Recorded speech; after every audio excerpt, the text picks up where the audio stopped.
tovarištvo, prijateljstvo, humanost, solidarnost, dobrosrčnost.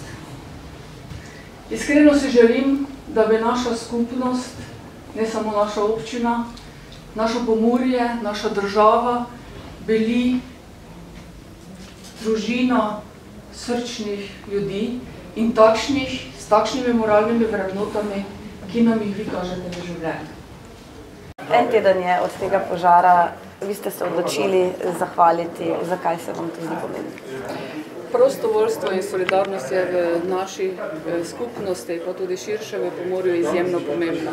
In če želimo živeti res v družbi srečnih ljudi in zadovoljnih, zdravih, potem se moramo tudi vsakemu tistemu, ki se prostovoljno udejstvuje, na primeren način zahvaliti. Hvaležnost je res tisto, kar največ šteje. In ljudem je dosti krat spodbuda, kajte mi v Ljutomeru ravno s temi majhnimi dejanji delamo velike stvari.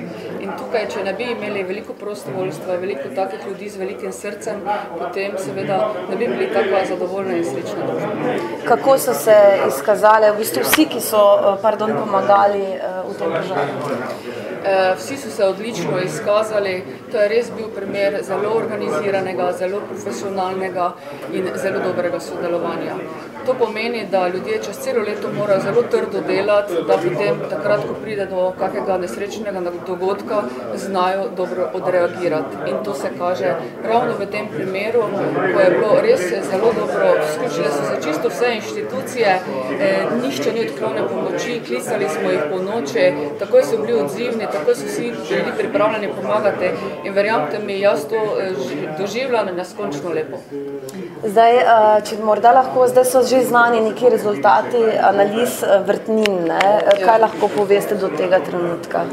Ravno včeraj smo dobili z Inštituta za zdravje odločbo oziroma mnenje.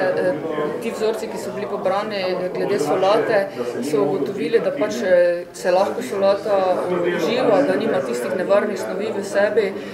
Tudi ostalo sproti obveščamo, takoj ko dobimo neke analize. Nekatere analize so še v teku, vendar tisto ključno, kar je pomembno za naše občane, smo jim tudi, večina, to poveljnik civilne zaščite, komuniciral, so naši ljudje seznanjeni. Pomagali pa so vsi lokalni mediji, pa tudi širše, tudi z vašo pomočjo je bilo to pravilno skomunicirano.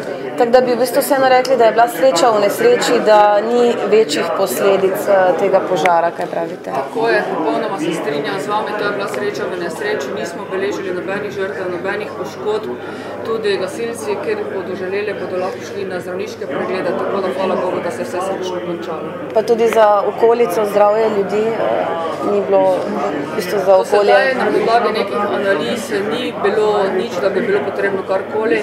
Če pa bo seveda kakšna analiza pokazala, na kaj pa bomo sigurno z vso to strokovnostjo in profesionalnostjo, ki premore naše okolje, ustrezno ukrepali. Super, hvala lepa. Kako zdaj v bistvu doživljate to, kar vse ste storili? Ja, sedaj moram povedati, da je že dosti bolje, kot je bilo. Gasilci smo si spočili, nabrali nove moči, nekajkrat že ukrepali v drugih nesrečah oziroma intervencijah, tako da nikoli dolg čas. Delamo z polno paro naprej. Kako zdaj gledate, se spominjate teh dogodkov iz četrtka na petek po noči, ko se je začelo, ko je bilo v bistvu pravi pekel za gasilce tam? Da, sedaj, ko smo imeli čas, smo si ogledali par posnetkov, kaj je bilo posneto na terenu, par izjav. In sedaj, ko smo videli, kak je obsežen požar je bil, kakšne nevarnosti je pretila nam, gasilcem, ter vsem ostalim službam, ki so sodelovali na intervenciji. Hvala Bogu pa, da ni bilo nobenih poškodb, oziroma ni bilo težjih poškodb, bile so žulje, nadihanje dima, ampak so že vsi v domači oskrbi, tako da najbolje veseli smo to, ostalo pa spomine. Ne boste pozabili tega požara dolgo, neverjetno? Verjetno, da ne, oziroma absolutno, da ga nikoli ne bomo pozabili.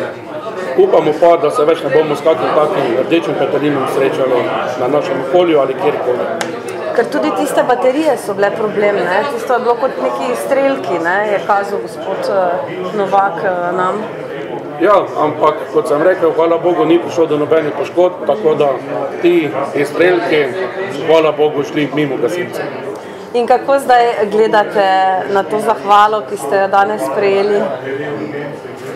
Ta zahvala ni samo za mene. Ta hvala je čast in ponos za vse gasilce, ki smo sodelovali na intervenciji.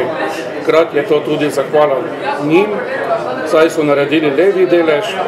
Jaz sem bil samo tisti, ki sem vodil in koordiniral. Vse ostalo pa so naredili pridni gasilci, ki so zato jemali svoj dopust, svoj prosti čas, da so šli pomagati na taki velik požar. Tako da ta zahvala je za njih.